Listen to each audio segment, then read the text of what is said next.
Well, the good news is that nothing is necrotic, a human doctor said with a reassuring smile. Mabobish Gunnabick? Donna mumbled her head, rolling on her neck. She was still having a lot trouble from the second-hand stun. Yes, eventually. There is a pretty good bit of tissue damage, but nothing that won't heal. He turned to one of the guards. You said that was due to a bite? Yep, a portly Kalesh female said with a little snort. She and a couple of her cows tried to jump the wrong Xeno. Well, thank God that it didn't have teeth, the doctor said, shaking his head. With this bite force, it would have ripped it clean off. I haven't seen this exact pattern before. What species did this? The Kalesh laughed. An itty-bitty little plath. A plath? Yeah, it's some sort of little frog-looking thing. They don't look like much. When I first saw it, I thought they made a mistake putting it in max, but fuck. It took on 3 humans at once, no problem. What happened to the others? Nothing. It was too busy fucking this one up to worry about them. They were just punting the hell out of it, and it didn't even give a shit. Lucky for them, we got there before it was their turn. Yeah, an armored human said, leaning against the wall. It took 5 hits from a prison rod before we could bring it down. That's medically impossible, the doctor exclaimed. We use them in zoos, for God's sake. The doctor was astonished. Everything but a plath, it seems. They can stop an enraged gorilla. Well, I was fucking there when it happened. We had to hit it 5 times to bring it down. No shit. The human shrugged. Medical yelled at us, but they weren't there. It just kept at this poor bitch. I think the rods hurt this bitch more than they did that little monster. So the patient wasn't directly zapped? The doctor closed a document on his tablet. He had been documenting her condition in preparation for filing a complaint on the use of excessive neurological disruption on his patient. Not directly, the Kalesh replied. Those rods are pretty clean, but we had to hit something latched to her tit 5 times. So what happened to the plath? The doctor asked. I know they claim that the rods are safe, but that level of neurological disruption, he trailed off. That had to do something. Can I examine her? He asked excitedly. I would love to see how their physiology, any physiology, adapts to something like that. Where did they send her? He was pretty sure it wasn't here. He would have definitely heard about it. Where did they send her? Behind 3 inches of armored plate, that's where. She's in the strongest cell we have. What? The doctor was outraged. She needs specialist care. I don't care if you bastards claim these fucking rods are safe. That much disruption? Hey, the Kalesh snapped. First off, I'm a bitch, not a bastard, she said, gesturing to her torso. Secondly, the plath is fine. She just slept it off. No fucking way. Yeah, our doc couldn't believe it either. Right now, that little demon is walking around and occasionally climbing the walls. Literally. What the hell are these creatures? The doctor wondered in complete astonishment. You want to know the really surprising part? The Kalesh said with a chuckle. The plath are supposed to be wimps. What? Yeah, one of the prisoners we have is from the same sector. They say that the plath are really weak. It's just this particular plath, Sheloran, who's like this. She's a first-class piece of work, the human added. The Federation prisoners say that she is some sort of supervillain, like right out of a fucking comic book supervillain. She's done a lot of freaky shit. I mean, she's really fucked up. Can't believe they let her in the Republic, the Kalesh said. Thank the gods we got her before she really started cutting loose over here. Yeah, they are going to ship her ass back to the Federation first thing on Monday, the human said. She's going in front of fucking Judge Dredd. He'll sort her ass out. Judge Dredd? The doctor asked, completely confused. Yeah, that's what they call this one guy. He's a complete freak show. He won't fall for her shit. She's fucked, the Kalesh said. They're going to shove her in a box and hand her over to the feds. Funny, she pulled all of that shit, and she's going down over a little box of pirated media. I'll tell you one thing, the human said. I will be happy when she is out of our jail. We aren't equipped to deal with something like her. Don't worry, Gale, the Kalesh said. They are going to keep her ass in solitary. No way we are going to let her start brainwashing people. Brainwashing? The doctor asked. Yeah, it's one of her kinks. She likes to turn innocent little kids into murderers just for fun. I hear she uses video games or something. She took some little basement rat, fried his brain, and turned him loose. Killed a lot of her own people just for kicks. Never lifted a finger herself, just sat in front of her hollow screen with a bowl of popcorn. God knows what would happen if we let her slither around a jail full of violent criminals. And that's just what they know about, the human said. Someone like that? No telling what else she's done. Whoa, the doctor said in horrified amazement. She sounds... Yeah, the human said. And the worst part, we let her run around our jail for the better part of a whole day before we slung her ass into solitary. Gail, relax, the Kalesh said. It was just one day. How much damage could she have possibly done? And that's how you rob a Federation bank, Lucky said as she moved her bishop. Huh, that's it?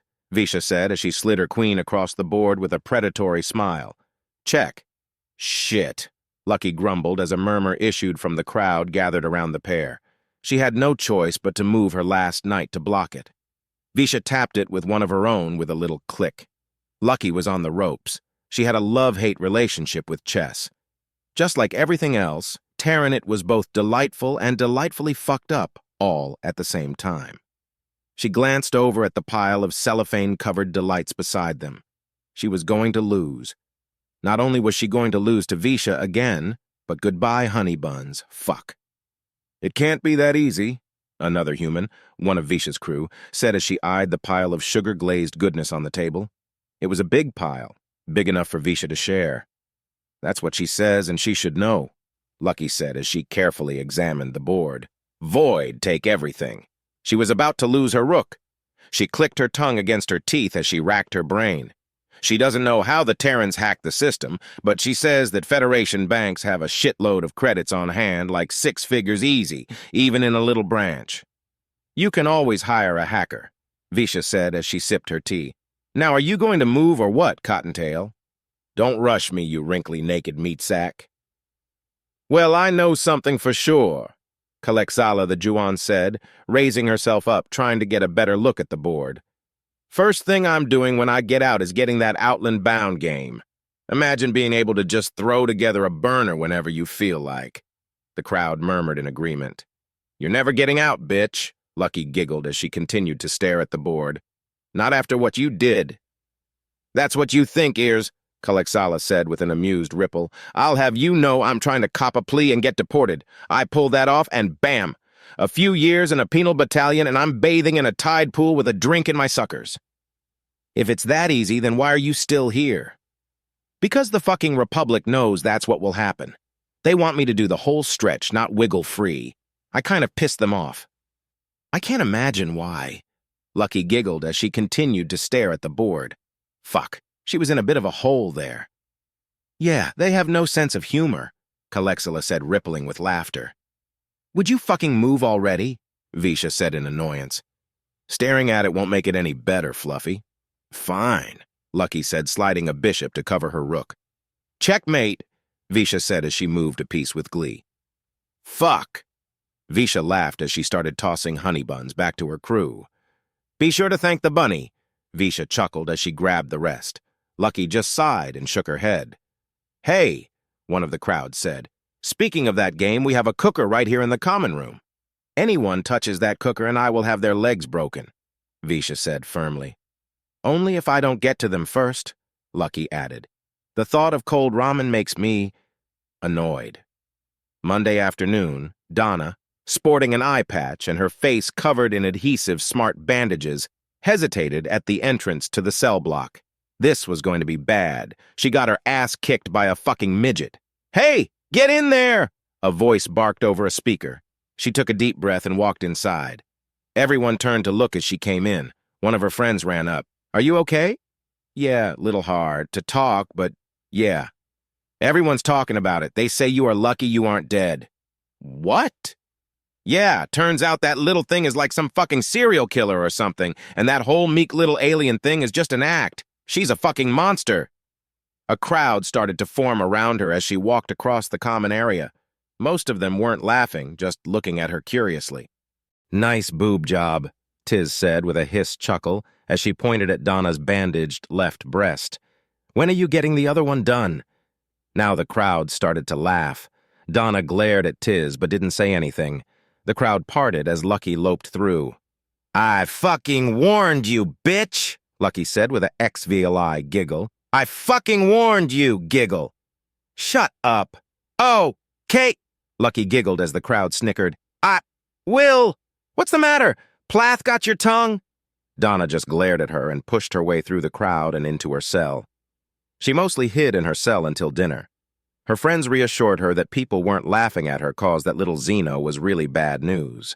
She felt reassured and hoped maybe the whole thing would blow over without too much trouble. God, her breast hurt. Things did go pretty smoothly for her the rest of the day, a lot better than she was afraid of. Until dinner. Donna and her friends got their trays and went to sit down at the bench where they always did.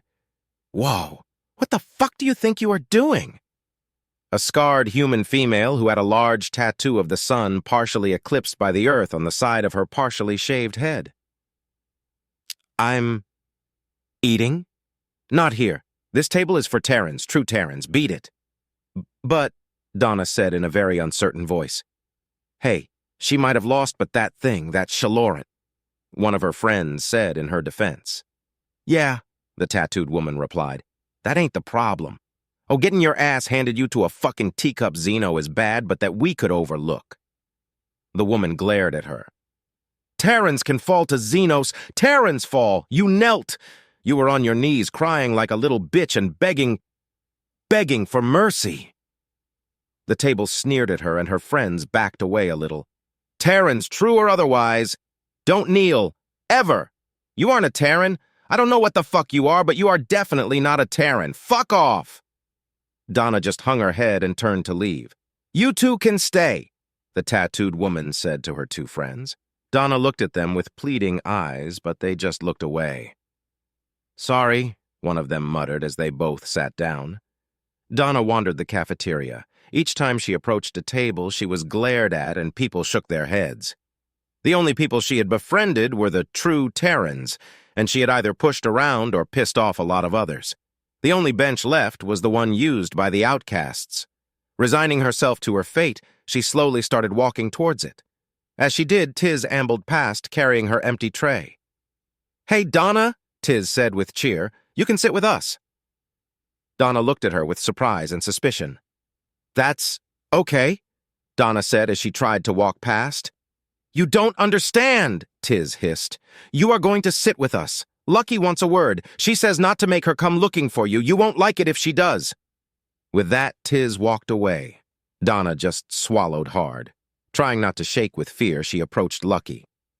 Hey, Donna, Lucky said in a voice absolutely dripping with sweetness. Lost your place at the table, huh? That's sad, she said as she drooped her ears. What do you... Donna started to say, gripping her tray. I want you to sit down with us. Sit. No, Donna said. She was on the outs with the true Terrans, but if she sat down with Xenos, she was done, maybe even done for. Suit yourself, Lucky said. Anyway, here's the deal. You've pushed around, injured, and otherwise pissed off a lot of Xenos during your stay with us. The only reason you aren't in the fucking morgue already is because you were sitting with those fuck stains over there, Lucky said as she pointed at the true Terran table with one of her ears. And now, Kalexala said as she idly flexed one of her tentacles, you don't seem to be sitting with them anymore. Looks like you are out of friends. Everybody needs friends in here, especially someone like you. You really need some friends, and you need them now. Donna just stood there petrified. Yeah, you do, Lucky said as she flexed her paw. Her claws had been trimmed, but the gesture was still threatening. Those soft paws of hers have broken more than a few bones. You're in luck. Forgiveness is a big virtue in the Federation. We forgive you. In fact, we want you to be our friend. I would absolutely love to have a pet, Tixex Zoo buzzed. I really miss my sheen lizard. I won't. No, Donna said, backing away from the table.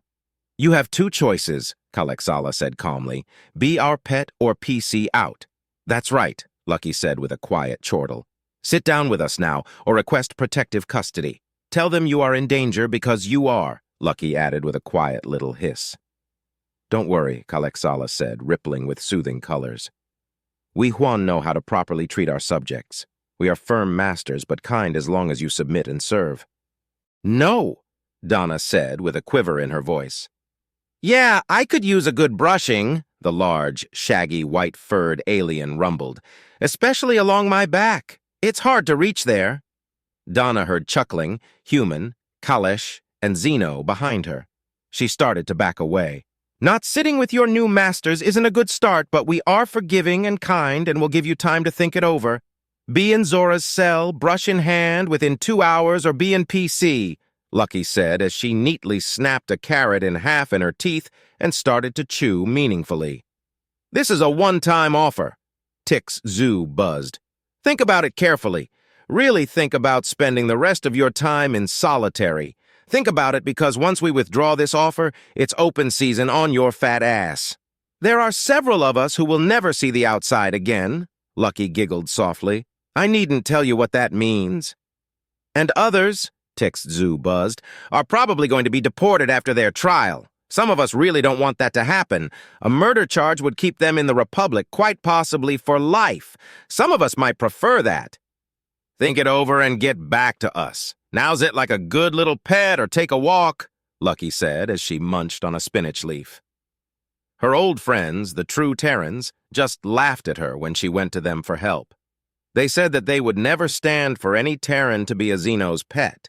But she wasn't a Terran, so they didn't give a shit.